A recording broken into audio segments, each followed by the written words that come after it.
Mulki police ಠಾಣಾ ವ್ಯಾಪ್ತಿಯ ಪಂಜಿನಡ್ಕ ಸಮೀಪದ ಕವತ್ತಾರು ಬಳಿಯ ಬಾಲಕೃಷ್ಣ ಶೆಟ್ಟಿಗಾರ್ ಎಂಬುವರ ಮನೆಯಲ್ಲಿ ಲಕ್ಷಾಂತರ ಮೌಲ್ಯದ ಚಿನ್ನಾಭರಣ ದೋಚಿ ಕಳ್ಳರು ಪರಾರಿಯಾಗಿರುವ ಘಟನೆ ನಡೆದಿದೆ. ಬಾಲಕೃಷ್ಣ ಅವರ ಮನೆಯಲ್ಲಿ ಕಳ್ಳತನ ನಡೆದಿದ್ದು, ಮನೆಯಲ್ಲಿ ಪತ್ನಿ ನಳಿನಾಕ್ಷಿ ಶೆಟ್ಟಿಗಾರ್ ಹಾಗೂ ಮಗ ಸುಶೀಲ್ ಮತ್ತು ಸೊಸೆ ವಾಸವಾಗಿದ್ರು. ಆದರೆ ಘಟನೆ ನಡೆದ ದಿನ ನಳಿನಾಕ್ಷಿ ಮಾತ್ರ ಮನೆಯಲ್ಲಿದ್ದು, ಅವರು ಕಾಪುವಿಗೆ ಹೋಗಿ ಮನೆಗೆ ಮರಳಿ ಬಂದಾಗ ಈ ಕೃತ್ಯ ಬೆಳಕಿಗೆ ಬಂದಿದೆ.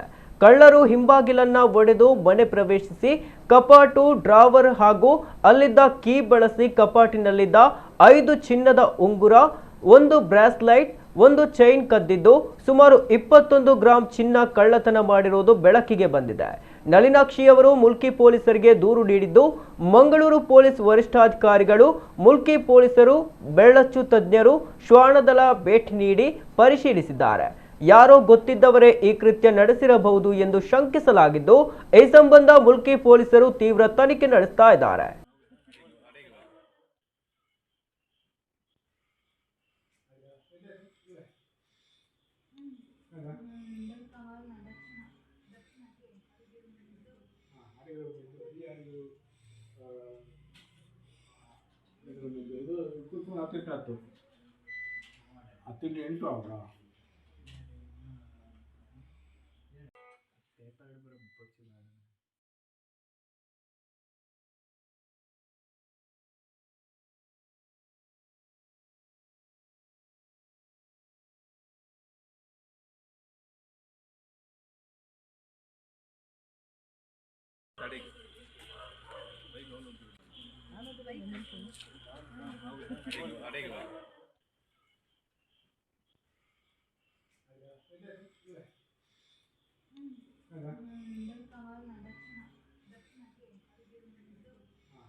పేపర్